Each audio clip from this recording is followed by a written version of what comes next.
Combustível é alimentação. Eu acho que a relação das pessoas com a alimentação mudou muito ao longo dos anos, né?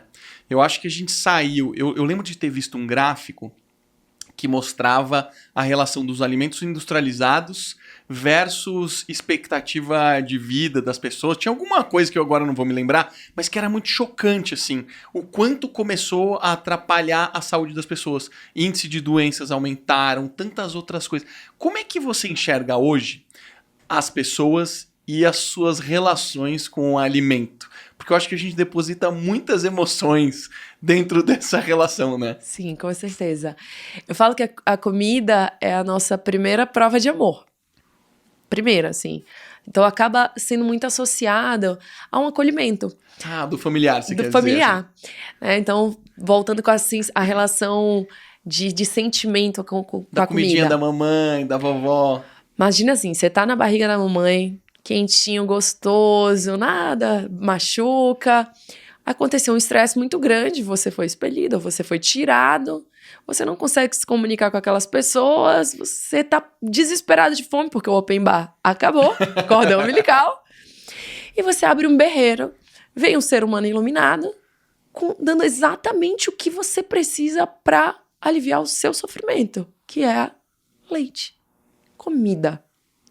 Então acaba que a gente, às vezes, num inconsciente, quando a gente tá triste, a gente come, quando a gente tá feliz, a gente come, quando a gente vai comemorar alguma coisa, a gente come, e quando a gente tá cansado, a gente come. Então tem essa relação com a comida que acaba a gente indo pra esse lado de acolhimento,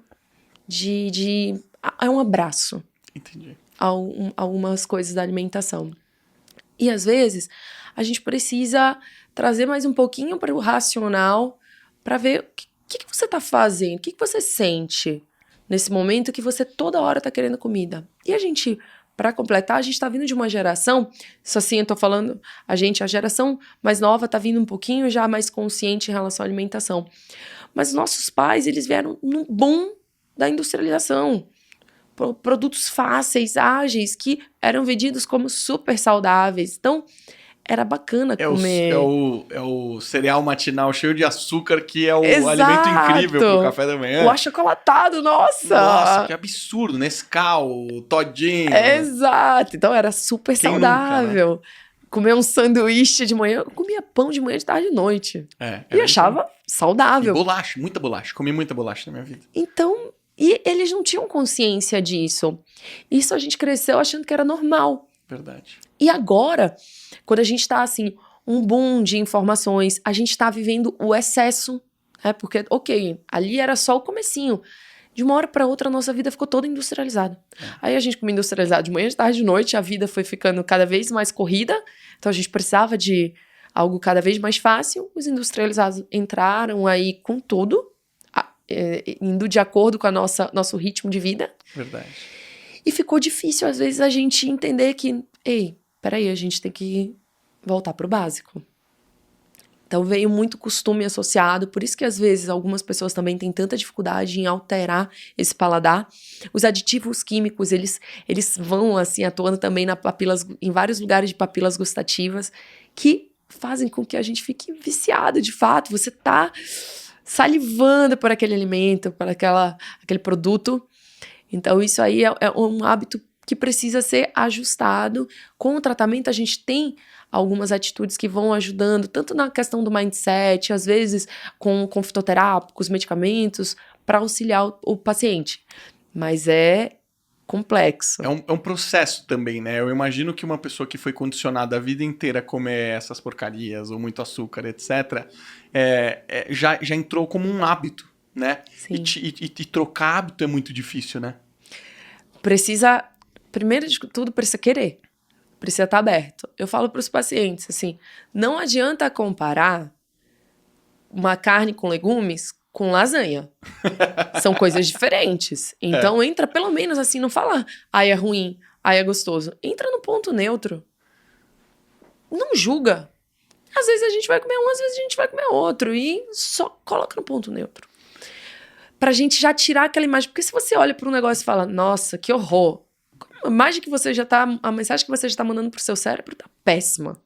Então, primeira coisa que a gente precisa ajustar é isso. e depois está aberto. A vida saudável, uma alimentação saudável, diferente do que muitos pensam, não é uma corda no pescoço que você está preso. Pelo contrário. Só que quando você está com a máquina bem cuidada, a lei do 80-20 funciona também para o corpo. Total. A máquina é muito boa, né? O carro é muito bom. Você tá aí com a Mercedes, né? Tá com Porsche. É boa a máquina. Então você pode ter pequenos erros. Você só não pode fazer com que isso seja a maior parte do seu tempo. Então, a lei do 80-20, ela funciona. E aí a gente aprende que, às vezes, você poder escolher entre algo ruim e algo bom, não é prisão, é liberdade. Total. É liberdade, porque você não tá... Nossa, eu dependo desse sanduíche pra viver. Não, hoje eu como isso, no domingo eu como meu sanduíche, um abraço. E tá tudo bem. Você sabe que uma das coisas que mudou um pouco a minha vida e me ajudou na alimentação foram essas empresas que começaram a fazer a alimentação mais natural e embalar num saquinho e tal. E esse negócio foi ficando grande, né? Começou lá atrás, acho que o Pronto-Lite foi um dos primeiros, daí depois veio a Live Up. E muitas pessoas que devem estar escutando já conhecem, né? Mas recentemente eu conheci uma pessoa que eu vou até indicar ela aqui, que eu achei muito legal. O Instagram dela é Simone Pires Pires. Ela é uma personal chef. Então você contrata ela. Ela é especializada em alimentação natural e ela faz aquela alimentação natural gostosa, mas saudável. Tudo bom, bacana, sabe? E aí ela vai no supermercado pra você. Você escolhe, eu gosto dessas proteínas, desse carboidrato, eu gosto de salada, eu gosto de legume, blá, blá, blá. Ela prepara a compra pra você. Ela vem na sua casa, ela faz a comida. Ela deixa tudo bonitinho nos Tupperwarezinhos. E você não congela, você coloca na geladeira e ela vem uma vez por semana. Eu vou fazer um teste amanhã com ela. Ela vem aqui em casa fazer um teste. Então, você já tinha visto isso? Eu achei super legal isso. Já. Conheço algumas pessoas que fazem isso.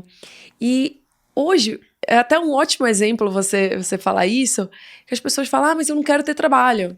Exatamente. Você só vai ter trabalho de mandar uns WhatsApps ali, ajustar, mandar pagar o serviço e ponto. Então, hoje a gente tem muito facilitador para fazer dar certo. Né? E eu acho que o bacana, principalmente trazendo aí um pouquinho até para o Espaço Volpe, de um tratamento personalizado, é que a gente consegue também fornecer essas opções para o paciente. Então, a gente tem muitos parceiros. Sempre bom a gente conhecer mais uma referência. Eu vou querer saber a experiência. Porque isso facilita a adesão do tratamento. É verdade. É aquela coisa, hoje a gente vai mostrar um novo caminho para o paciente. O que eu posso dar para ele que pode ajudar ele a ficar nesse lugar. Então, isso é uma estratégia fantástica. Porque a gente precisa buscar caminhos que facilitem a nossa vida, né? Mas eu vejo que muitas pessoas criam quase que um bloqueio. Fala assim, eu não consigo me alimentar bem porque custa caro. Eu não consigo me alimentar bem porque eu não tenho tempo. Deve ter várias desculpas que você está acostumadíssima a escutar, né? Eu acho que nós já falamos várias desculpas durante a vida. Eu falo sempre que as nossas desculpas, elas não são mentirosas, elas não são falsas, elas são muito reais, mas você precisa fazer uma escolha. Se você quer realmente, você vai ter que sair da sua desculpa e entender o que eu preciso fazer para isso dar certo. Ponto final. Vai dar trabalho? Vai. Eu quero. O que eu preciso fazer então para você mudar o game? É verdade. Então, são escolhas que a gente vai fazendo. E eu acho que tem pessoas que o gatilho é, às vezes, eu quero ficar com o corpo legal. Outras pessoas falam assim, poxa, eu engordei demais, eu quero emagrecer. Outras pessoas vão um pouco além, poxa, infelizmente desenvolvi um diabetes, tipo 2. Né? Acho que cada pessoa tem um momento de vida para ter o despertar. Eu acho que o importante é você tentar o despertar quanto antes, quando seu carro tá novinho, né? Com certeza. Se você levar seu carro para revisar todo ano antes de dar um problema, é muito mais fácil de não dar um gasto ser tão grande lá no final.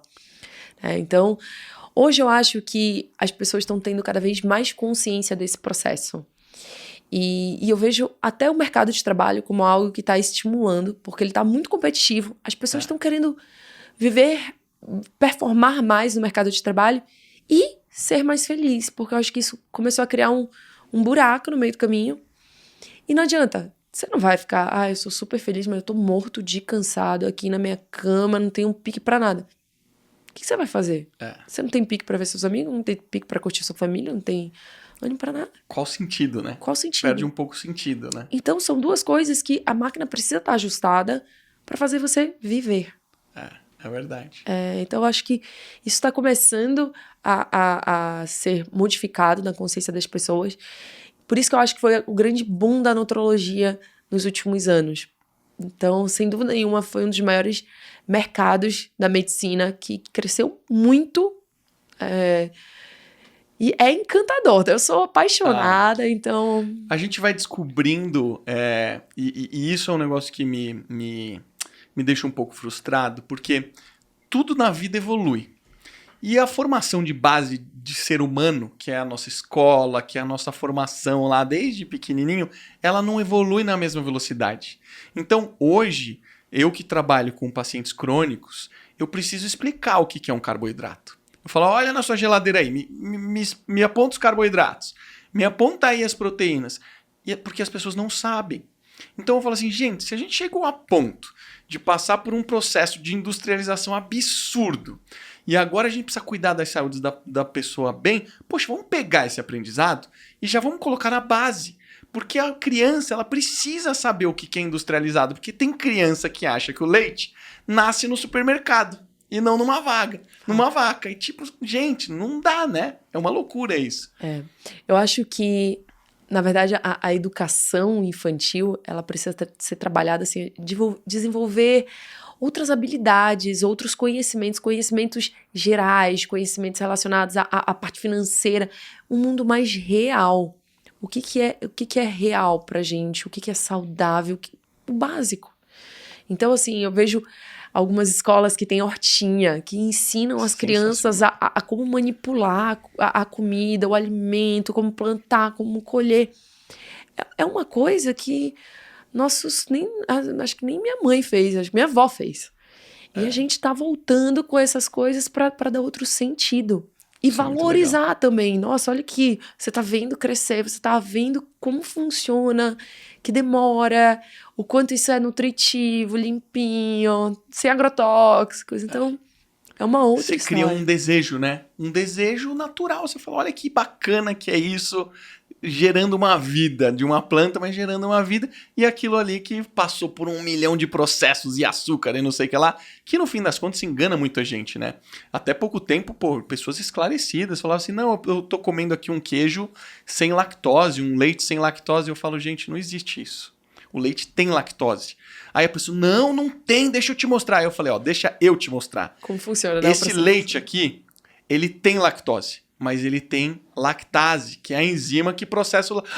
A pessoa ficou chocada. Então, até a influência da indústria alimentícia dá uma enganadinha na gente, né? Com certeza. Então, trazer isso para a base eu acho muito importante.